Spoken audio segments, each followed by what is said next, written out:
Kapwa na niya Meksikano ang naglabas ng katotohanan at lihim ng pamilya ni Fatima Bosch, ang newly crowned Miss Universe 2025.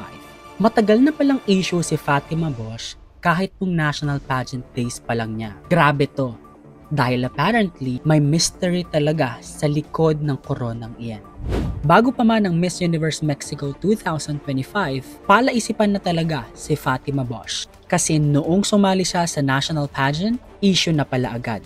Hindi raw siya ang should-be winner, kundi ang first runner-up nito na si Miss Jalisco. Ngunit siya man ang kinoronahan, hindi naman niya nakuha ang dapat na recognition bilang isang newly crowned queen. And the funny and sad part, mas celebrated pa yung runner-up niya kaysa sa actual winner. Imagine noong inanunsyo ang nanalo, halos walang lumapit kay Fatima. Halos lahat ng delegates ay pumunta sa first runner-up na si Miss Jalisco. Napakatindi Tatlo lang ang ladies na lumapit sa kanya and the rest went straight to the first runner-up.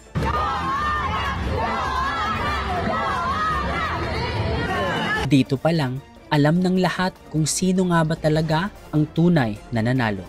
Pero wait lang dahil mas lumalim ang butas ng chismis na ito. Ayon sa isang TikToker na si Gabriela, biglaan lang ang pagsali ni Fatima Bosch, as in last-minute entry na parang pinilit at siningit. The way she enrolled was unusual. It was very last minute in a way.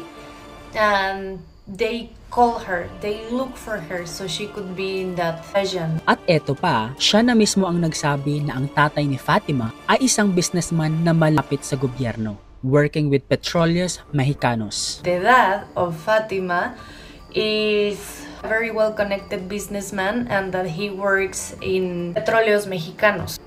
A big corruption there. Totoo, yung malaki at makapangyarihang tao sa Mexico. Sabi pa ni Gabriela, hindi raw niya nakita ang glow ng isang Miss Universe Queen kay Fatima. Unlike the other girls na years nagpe-prepare, si Fatima parang instant queen. Dagdag pa niya, may history ng corruption daw ang kanyang tatay. At sa puntong ito, may political at economic crisis ngayon ang Mexico, na parang may pakay daw kung bakit si Fatima ang pinadala sa Miss Universe. We find out that there is deeper shit in this topic. Everything seems to be connected with the government. At the moment, Mexico is facing a terrible political and economical crisis. And it seems like the official party basically sent this lady to compete and win. So Fatima's dad has a long history in corruption, but he managed to get away with that after a year of being unable to work in Pemex. At heto ang pinaka-wild claim.